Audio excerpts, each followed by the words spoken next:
You're listening to The Lyndia Grant Show. Think on these things with Lyndia Grant.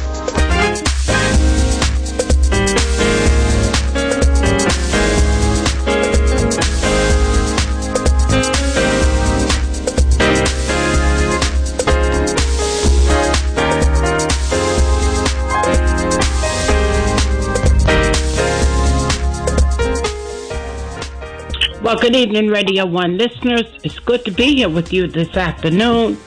Today is Friday, October the 14th, and we are so glad to be back now to have another live show with you today. We're here every Friday at 6 p.m. Eastern Time. I also ask that you subscribe to my YouTube channel. It is The Lyndia Grant Show. Just Google The Lyndia Grant Show in YouTube. Dr. Giliam is usually here with us to do politics, but her flight was delayed and she's in flight right now, so she won't be joining us today. So I'm going to give my guests the entire show. We're going to be talking about Women's Day at the All Nations Baptist Church, and I'm sure you radio listeners know that's my home church, where our pastor is the Reverend Dr. James Coleman. He's going to be on here too.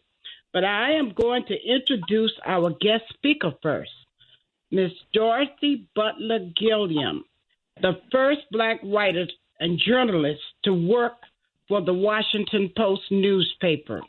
She is our guest speaker for Women's Day, which is coming up this Sunday, October the 16th, at the All Nations Baptist Church, located at our main entrance, number 2, Rhode Island Avenue, Northeast, Washington, D.C., 2002.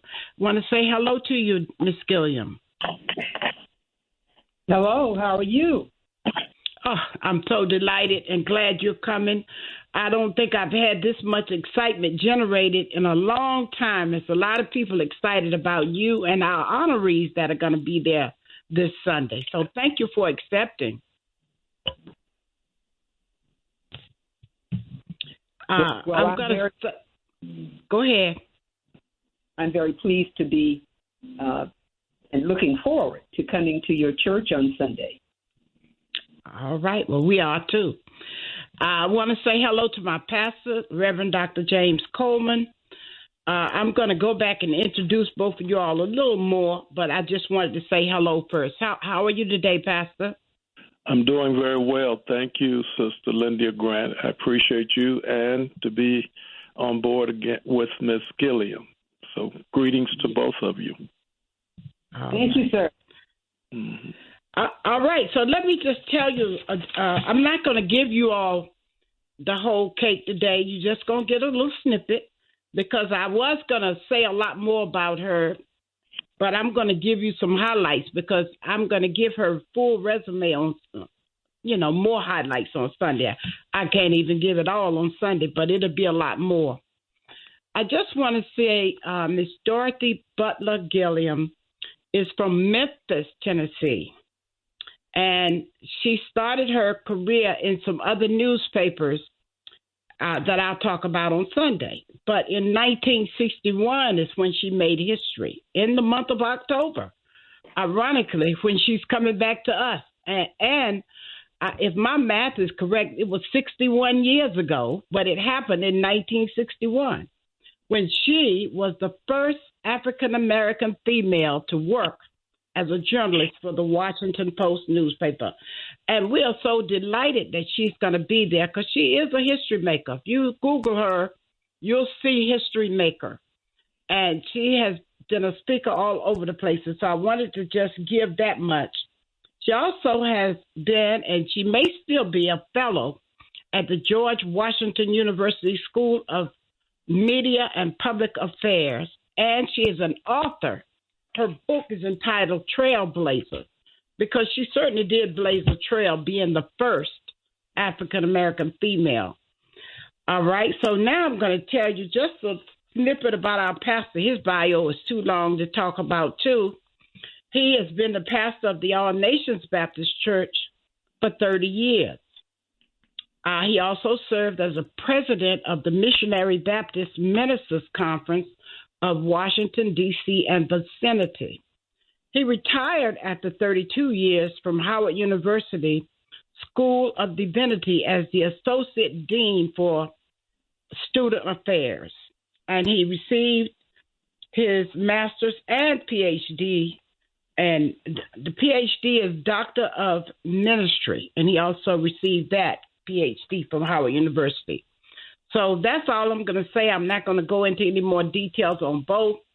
But I just wanted to give you a chance first, Miss Gilliam, to say hello, and then we'll go to our commercial break after we hear from both of you all, and then we'll talk some more details after our commercial break. Well, I'm very, very pleased to be coming to All Nations Baptist Church on Sunday. You have asked me, Ms. Grant, to tell my story on Sunday. I plan to do that.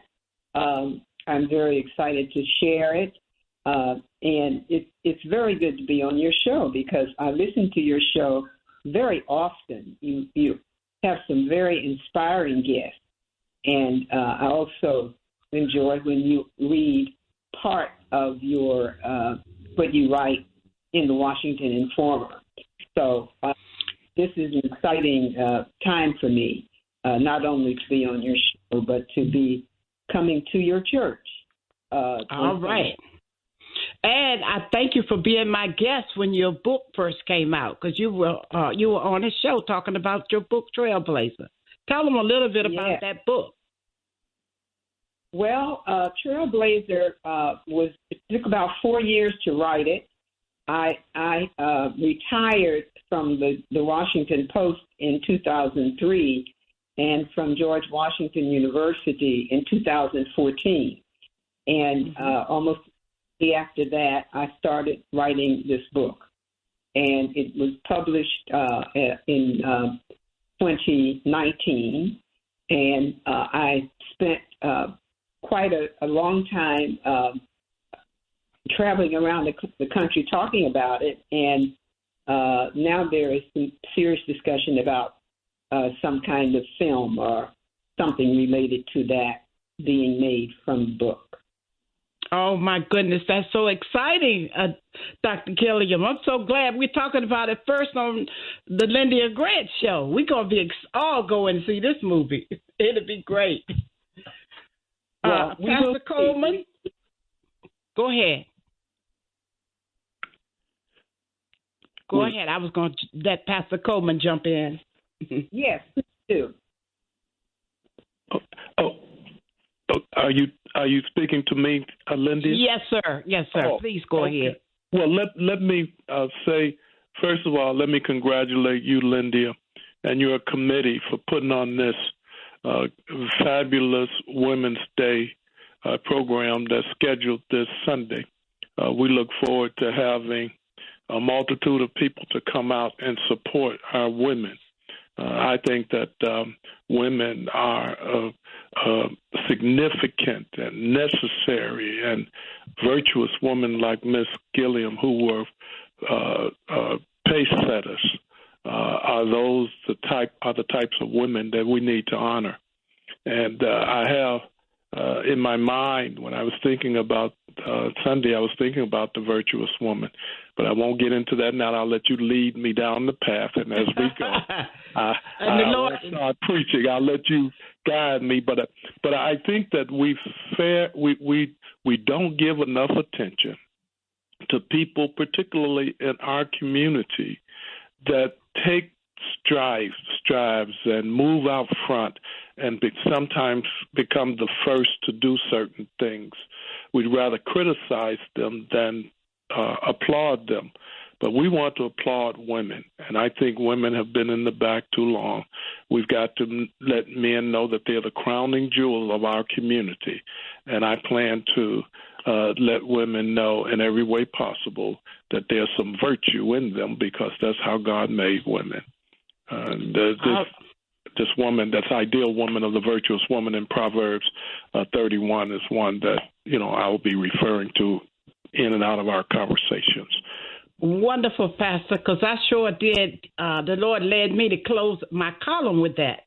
I just felt like with her and these honorees, which we'll talk more about the program after a commercial break, because we have used up Dr. Giliam's time just to say hello. And so now we're going to go to a commercial break. And when we return, we're going to come back and talk with Dorothy Giliam, the first African-American female to ever work as a journalist for the Washington Post, and our pastor, the Reverend Dr. James Coleman, pastor of the All Nations Baptist Church, located at number 2 Rhode Island Avenue, right at the bridge at Rhode Island and North Capitol. Back in a moment.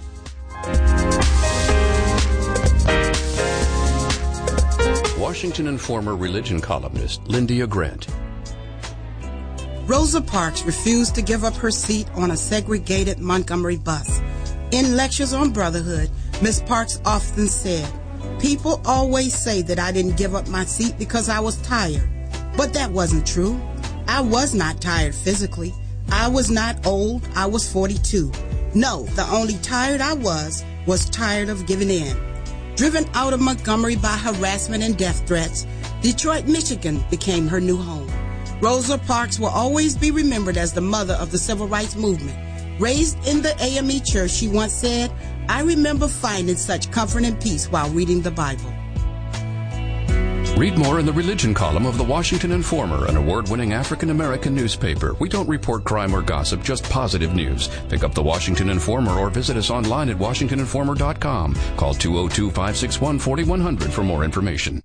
This is Frank Smith with the African American Civil War Museum in Washington, D.C., located at 1925 Vermont Avenue Northwest on the Green Line. Did you know that a recent study found that children who visit museums do better in school and in life than children who do not? So parents, teachers, and preachers, let's get moving. I promise you, if you bring your children to the African American Civil War Museum, they will be inspired by the images that they see.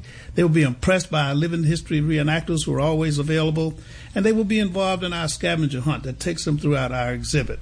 That's the African American Civil War Museum, 1925 Vermont Avenue.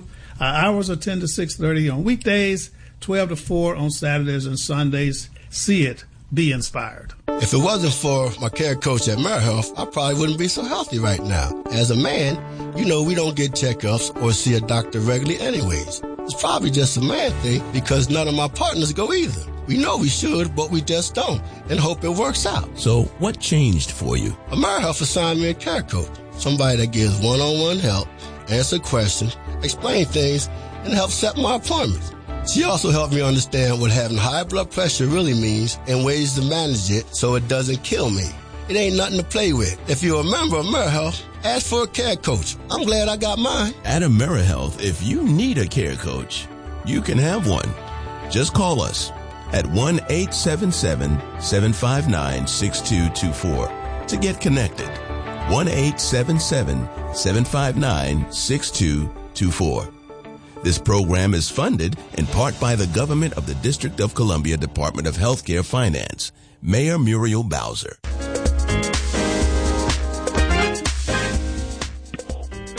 And we are back. You're listening to the Lyndia Grant Show right here on Spirit 1340 WYCB. So we are so happy to invite you to Women's Day at the All Nations Baptist Church this coming Sunday, October the 16th. We have here with me today our guest, Dorothy Giliam, our guest speaker, and our pastor, Reverend Dr. James Coleman. So I want to just tell the listeners a little bit more about what we're going to have on Sunday. We're going to have, starting at 10 a.m., we want you to come out, and we also are going to honor 5 distinguished leaders in our community. Honorable Wanda K. Hurd. She was the first female chief judge in the city of Baltimore, and she's going to be coming over from Baltimore, and I'm excited about her. Say Mindy Lloyd. She is a D.C. Hall of Fame honoree who was presented an award by President George Herbert Walker Bush. Anita Shelton, president of D.C. Women in Politics. Dr. Gail Nunley Bland. She is a medical doctor and chief of endocrinology at Howard University Hospital. and our own Denise Rolock Barnes, the publisher of the Washington Informer newspaper. And I thank Denise for that wonderful article for bringing me in and letting me write for the Washington Informer. I've been writing for them for 17 years. So I gave her quite a bit more when I recognized the honorees in the column, because it's her newspaper. I wanted to make sure I recognized my sister. I'm so grateful for her, and she has texted me to tell me I'll be there at 9:45 on Sunday morning. And then we have Reverend Nikita D. Wilson, who is our guest singer. She is going to sing for us. She has also spoken for us a couple of times at All Nations Baptist Church for Women's Day and other occasions. And then we'll have Brown Ballerinas. That's my friend Paula Brown, who used to play a role in the TV show Famed under Debbie Allen. So you don't want to miss Women's Day at All Nations. And it's not going to be a long program, but it'll be on point, on time, and you'll enjoy. So now let's go back and talk to our guests some more. I want to let Pastor Coleman talk a little bit so he can get and ask Dr. Dorothy Giliam whatever he wants. Well, I want to say, Lyndia, thank you again. Our service on this coming Sunday will also be, people can call in and listen. And I want to give that number if it's okay with you. Yes, that number is 1-605-475-4710, access code 825-849. That's 1-605-475-4710, access code 825-849. Now, the main point I want to raise as a pastor in the city, I think clergy have a responsibility to help build up what Dr. King called the beloved community. I think there is a time and a season for women. I think women have been kept mostly in the mindset of homemakers. But in times like these, we need the woman in more ways and more participating more into the affairs of our human existence. This is what I want to say to us, that women have a crowning sway and influence to bring about change in the world order, and we men ought not just keep them pressed down. They always talk about the glass ceiling. Many of our women, like Dr. Gilliam and many of the others you've named, they've already broken ceilings, just haven't been glass. But they've had breakthroughs, and we need to acknowledge the breakthroughs that we make season by season during the Civil War, during the Civil Rights era. There were women who stood strong. They were virtuous women. And so when the Bible asks the question, who can find a virtuous woman? It's not just a rhetorical question, because this question moves us to a place where we have to see women differently. And so as we look at women, we'll see that a virtuous woman is not just an average woman. We got a number of average women, but a virtuous woman is one that doesn't fool around with a man who's not going anywhere, not fooling around with a man just sleeping around or hanging out on the corner. The virtuous woman is going to bring something that will revitalize our community. She's virtuous. She's hardworking. She doesn't slack in her duties. She's not napping all the time. She has a call on her life, and certainly men ought to be supportive. I'm one man that will support the woman to do everything that the Lord put in her to do. Now, Sister Lyndia Grant, I will pause because I don't want to take up all your time, or you tell me when to stop, because I want to be fair with Miss Gilliam, because I can go on, but you got to. I understand. Yes, sir, Pastor. Me and her had a talk, because she's not going to give you all her message today, but I'm going to give her a chance now to respond. Go ahead, Dr. Gilliam. Well, first of all, I really appreciated the marvelous words from you, Pastor. It is very important what you just said. And I think those of us who have been around a while, understand the importance of not only, keeping our men lifted, but also to be lifted ourselves as well, because we want to not only celebrate and raise our families, but we want to make a difference in the world. We don't want to just look inward, but we also want to look outward and see how can we make a difference? How can we make life better for others?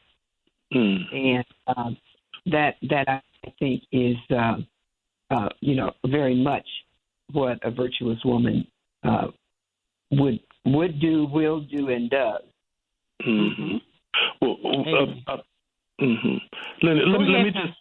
let me just say that I think we're at a peculiar moment in our time with all the politics, all the deceptions, all of the lies, and all of the streams of inauthenticity that's in our world today. It takes a peculiar nurturer like a woman who can discern. And when I was growing up, my mama knew when we were in trouble. She could look at us. The woman has a unique talent and ability to transcend issues to get to the point. So what I'm saying to you is that the transition from the old traditions and boundaries and stereotypes that we've had for the woman, we must again put under the microscope of time to look at that and do an assessment, because they always talk about the battle of the sexes. Men and women don't have to battle. They don't have to fight. We can complement each other. And don't get me wrong, I think that man has a role. He has a masculine spirit. The woman has a feminine spirit. And somehow we have to reason together. And you don't have to shake what your mama gave you to prove that you're a woman, and you don't have to hang out with your pants below your behind to prove you're a man. There must be a time now with this technological age where we must come to a new awareness that God is doing something new. And I believe that it is the woman, the modern day woman, who must become virtuous and who must walk in virtuous shoes to show the plan to move us ahead, to move other young girls and boys out of idleness, show them how to dress for success. A person like Miss Giliam, who was a journalist and first writing, and that can be taught to some other young lady who can write the lyrics of a hip hop song but don't know how to make a subject verb agreement. We've got to do better. All nations, it is my plan for us to establish a literacy program. Churches must do more. We can't just be buildings. We must be buildings with a purpose. And so one of the things that we're going to be doing in the very near future, we're starting on it now to put a proposal together for literacy, computer literacy, writing literacy, reading literacy. People don't have to be embarrassed because they don't, but it takes the woman that bring the nurturance and the woman.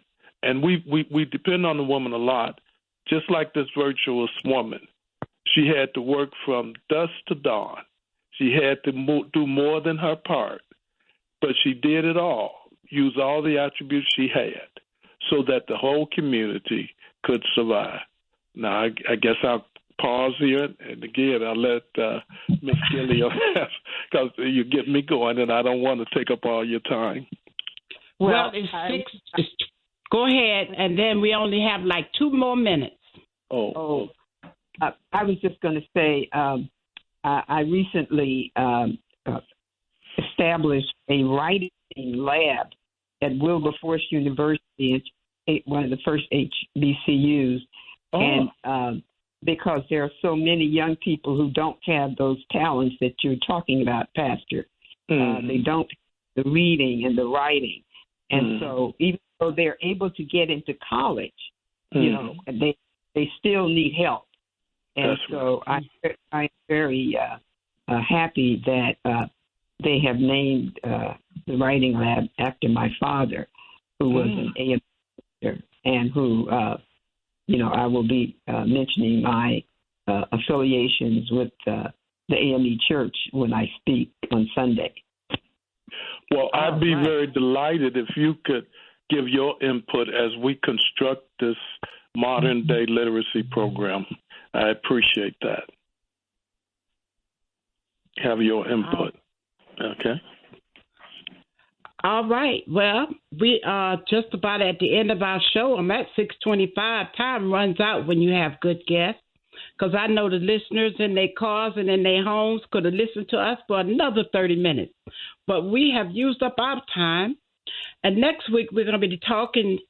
We're going to be talking with. Let me see. I didn't change that on here. I don't know who we'll talk to next week. I put the wrong one on here. So forget.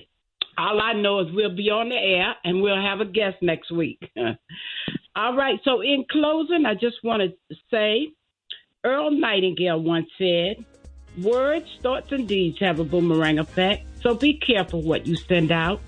We do become what we think about. I hope that you all have enjoyed hearing Dorothy Giliam today and our pastor, the Reverend Dr. James Coleman, and we invite you to come Sunday to the All Nations Baptist Church. Our official address in the book is 2001 North Capitol Street, but I like to say number 2 Rhode Island Avenue because that's our main entrance. And Ubers and taxis seem to be able to find it better when you say number 2 Rhode Island Avenue Northeast. It's the first building on the left when you're heading into Northeast. All right, so we hope that you'll come out and join us this Sunday. I'm going to close by saying, Scripture says, my people perish for the lack of knowledge. So think on these things from the Lyndia Grant Show. I'm your host. Until next week, good day.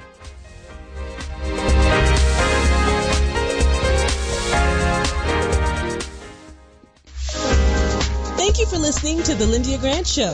Think on these things with your host, Lyndia Grant.